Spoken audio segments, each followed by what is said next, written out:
What's going on, everybody? Recher here with you at the Prudential Center. I'm the last media member in here. Yes, I didn't want to leave before World Series Game 7. I also didn't want to go live on Facebook before World Series Game 7 because why the heck would you be listening and watching me if Game 7 was going on? Unbelievable game. The Washington Nationals pull it out, and they defeat the Houston Astros in Game 7 of the World Series, the first ever 7-game series in any of the 4 major sports where the visiting team won all 7 games. What an incredible series it was. Congratulations to former Rays bench coach Davey Martinez and Asdrubal Cabrera, former Ray as well. A bunch of ties to the Tampa Bay area with that Washington Nationals team, so congratulations to everybody there involved. Let's talk a little bit about what happened on this ice tonight. What an incredible game between the Tampa Bay Lightning and the New Jersey Devils. A 7-6 win in overtime for the Tampa Bay Lightning. If you missed any of the post-game videos, it's all up on my Twitter, at JRecher. Go check it out, at 95.3 WDAE. We retweeted everything on there.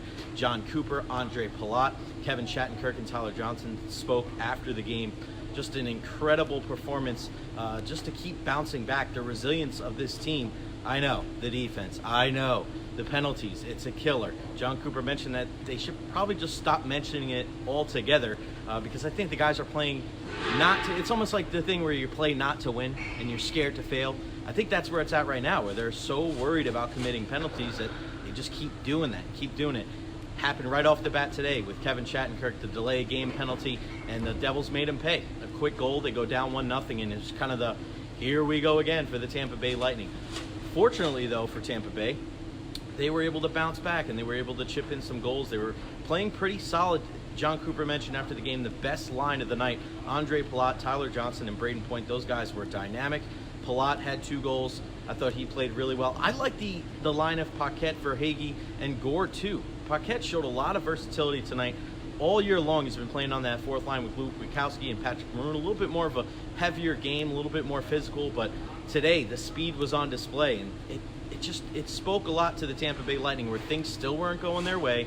A lot of the things that they've been asked about in the media and home and away about the penalties, about the lack of defense, they didn't get down on themselves. They give up an early goal in the beginning of the 3rd period. I think it was to Sammy Vatanen, and they go down 5-3. And if this team was mentally weaker, they probably would have just packed it up and said, hey, no worries, you lose 2 back-to-back Rangers Devils, let's just focus on Friday night, especially with all the guys out due to injury. That's not what they did. They bounced back, and the guy that was really in the middle of everything to me was Anthony Cirelli.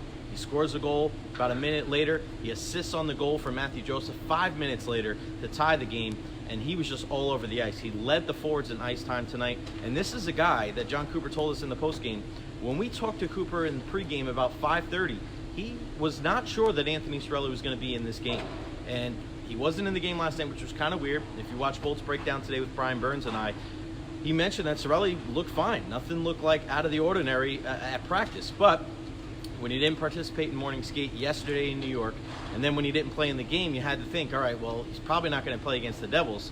But he was out here. He was out here for pregame skate. He was one of the last guys off the ice. He was doing a lot of shifting back and forth. He looked like he was ready to go. And he proved that maybe not 100%, but he was one of the more important players, if not the most important player for the Lightning tonight, outside of Curtis McElhinney. But Anthony Cirelli, to me, gosh, man, that spoke so much of his toughness and his leadership to be able to be out there and to be able to, just kind of right the ship and to make defensive plays. I know there are few and far between, but when the team really needed it, taking those draws. When all the penalties got taken, Anthony Cirelli was the first guy over the boards for that penalty-killing unit. And I think that speaks volumes of his leadership and his maturation as being one of the leaders on this team. Big fan of Anthony Cirelli. And there's a lot of stuff with the injury bug that's coming out. If you haven't heard or you haven't seen it on Twitter or anything else, Victor Hedman, not looking too good. They're trying to get him healthy so that he can play in Sweden. You know how much that means to him. Eric Chernak was a surprise scratch. We didn't find that out until the pregame skate, and we kind of looked around, and we didn't see 81 out there. So that's why you saw Luke Schenn in the lineup. That is why you saw Jan Rutta in the lineup tonight. Luke Witkowski was a healthy scratch. Saw him walking around in the locker room after the game. So you went with a little bit more speed. So you see Schenn, you see Rutta, you see Alexander Volkov get a start tonight. Playing with Nikita Kucherov and playing with Steven Stamkos. That line was probably one of the weaker lines for the Lightning tonight, but I didn't think Volkov looked out of place. place. He looked pretty good. He's a guy that's a bigger guy, played pretty well in the preseason, and could have made this team out of training camp if he didn't get hurt. So I thought that was a positive side going forward. I like him playing with Kucherov and Stamkos. That skill level, he needs to play with the top 6 group. He's not a bottom 6 forward. That is a guy that I think, he's part of this team's future. And you're going to see the roster change a little bit. Cap crunch is going to hit this Tampa Bay Lightning team. You're going to see more from Carter, Verhaeghe. You're going to see more from Alexander Volkov. And then guys down like Mitchell Stevens and the rest of the fellas down there in Syracuse. So if you're watching now, you want to leave a comment. What was your favorite part of today's game? Feel free to put it there at the bottom, and we will talk about that. I mentioned the Verhaeghe line. He's getting closer and closer to getting that first NHL goal. I really, again, love that line with Gord and Paquette. And he, last night, had 2 or 3 really good chances. Alexander Georgiev made the save, so he wasn't able to notch his first NHL goal. Tonight, Corey Schneider didn't really play the best game. 23 shots he faced, 16 saves, giving up 7, and he was really, really upset after the game. PK Subban was another guy. He almost ran into me in the pregame, and then after the game, I saw him and Lindsey Vaughn. She's like freaking tall, man. She's like an Amazon. I can't believe how tall Lindsey Vaughn is. Huge, man. It was just nuts. I was just like, oh my God, I didn't want to stare. But Subban was not happy with his performance. He didn't really stand out. If you're watching the game in Tampa Bay and you were watching the game, did you really recognize that PK Subban was out there? They took him off the first power play unit, and they put Sammy Vatanen in there because he gets the shot through. We talk about that all the time with the Lightning defensemen, how important it is to get the shot through. That's why you've seen Kevin Shattenkirk have so much success early on in the season. But they're still trying to find their way, the New Jersey Devils. You see in the last 2 nights with this Lightning team, playing the Rangers last night, playing the Devils tonight, their defensive structures aren't great. That's why they're at the bottom of the Metropolitan Division, and you kind of get into a little bit of a track meet. That's not really what the Tampa Bay Lightning want to do right now. They want to play a little bit more of a structured game. They want to make sure that defensively they're sound, and they're not giving away odd man rushes, taking penalties, and going on the penalty kill. But, hey, as Kevin Shattenkirk said to me before we talked in the locker room with the rest of the media there, I said, Shatty, didn't look too great. But what's the one thing that stood out to you? And he goes, we got the points.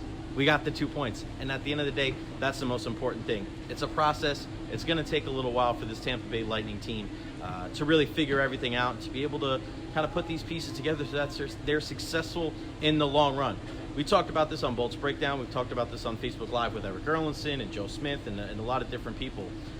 It's going to be a little bit of a rough and bumpy start for this Tampa Bay Lightning team, and that's okay.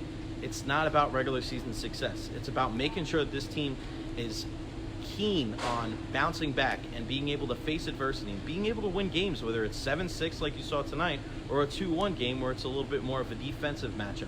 So I like it. I think it's just part of the process. Trust the process, as the Philadelphia 76ers kind of made famous.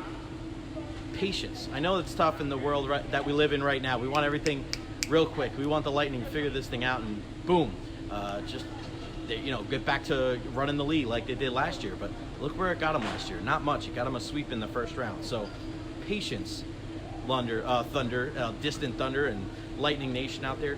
It's okay. The team's kind of figuring it out. And with Chernak out and with Hedman out, you got to be patient with it. Patrick Maroon, I saw him again walking around down here.